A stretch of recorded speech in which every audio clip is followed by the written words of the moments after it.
People quit on the route all the time.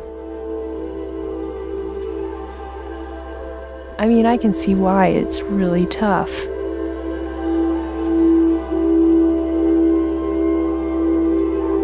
If I complete it with the focus I have, I'll probably break the record.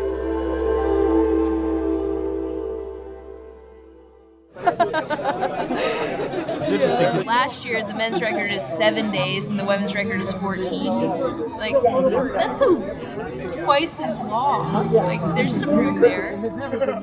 It's almost not even considered a race. It's not a sanctioned event. It's a gentleman's agreement to show up, ride your hardest, 750 miles to the end. The trail's the Arizona Trail, and it crosses the state from the Utah border to the Mexican border. It goes through pine forest, and eventually you end up in the desert, go through the Grand Canyon. It's all different climates. It just became a National Scenic Trail in 2011, so it's really pretty new. Yeah, I think only 4 women have completed it. This style of bikepacking race is self-supported. So that means you can't receive anything from any individuals you know or people even that just come and meet you on the route. If your bike breaks down in the middle of the trail, you have to be able to try to fix it. I carry some spare equipment and then enough food and water and a shelter to take care of myself. No knife, no sunscreen. Really? No I never wear sunscreen, it's bad.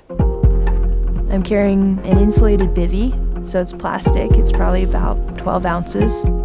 Isn't that just like a trash bag? Basically, but it's a hardy trash bag. It's not touching anything. 33. It's really good. That's pretty good. It's the same as your Tour Divide bike. Nick helps me with all my racing. He takes care of everything. He helps me with navigation. He sets up all my equipment. We're not going to reuse any of that souvenir stuff. For the past 7 years, we've been traveling about 6 months on the bicycle and then working for about 6 months. It's kind of like a feral existence.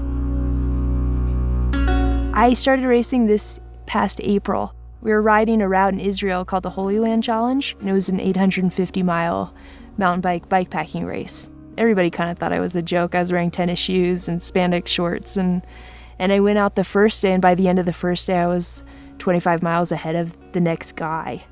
After that, well, I figured that I'm gonna fly back to Alaska, and in a week, I'm gonna get a new bike, and I'm gonna ride from Anchorage to Banff in a month to the start of the Tour Divide, the race. All right, Lael, you recently completed and won the Tour Divide, a 2,700-mile bike race from Alberta to New Mexico. Can you talk a little bit about the sense of accomplishment that you must feel after doing something so grand? Oh, it's fantastic. And I broke the women's record by 2 days.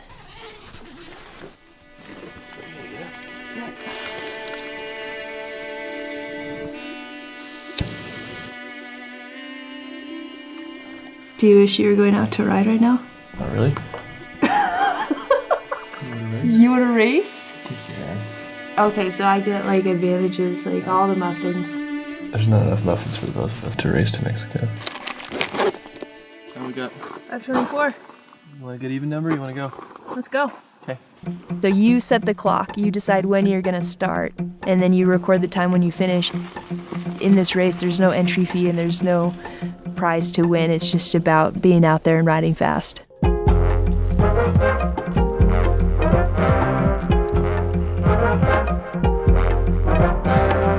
I feel the most relaxed when I'm moving and when I'm doing things, and I kind of get anxious if I'm not. Have you ever done like 10-day meditation courses? No, I've thought about it, but that's a lot of sitting. I'm out here to try to set a fast time. I want to do the best. I'm not just out there just to like be out there. Basically, I just look like a crazy person, racing around, buying a bunch of junk food and taking off on my bike. Lots of peanut butter, cookies, bars, chips.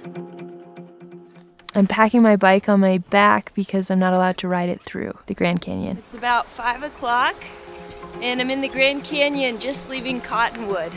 I feel great. The more time I spend alone, the more I feel comfortable being alone. So it was like a pretty quiet canyon walk.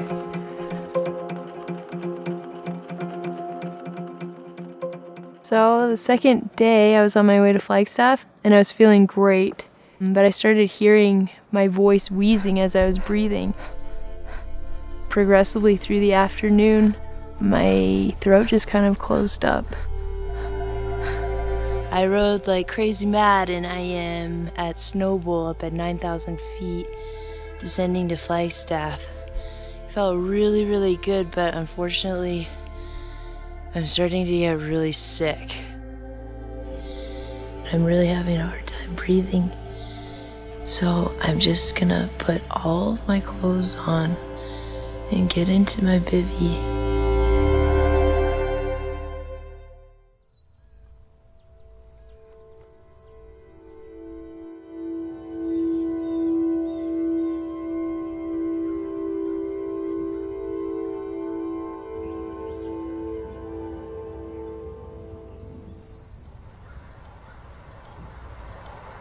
I want to ride fast.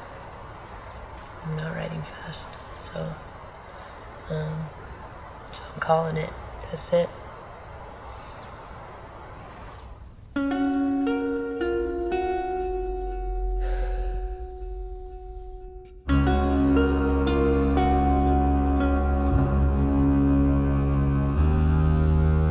The racing's just a sport. I mean, our lifestyle is on the bike, traveling, seeing things, doing things. The racing isn't that. You're just fast forward through a trail. I took it on because it was a huge challenge and pretty exciting. And that's why I take on any challenge, because it's something that I can't predict.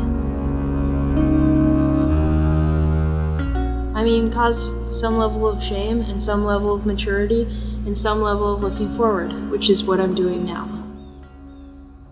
Yes, I'm going to race again. I'm racing the Trans Am next June, and I'm really looking forward to it. I think it'll be a badass race, and I think it's a classic, racing across America.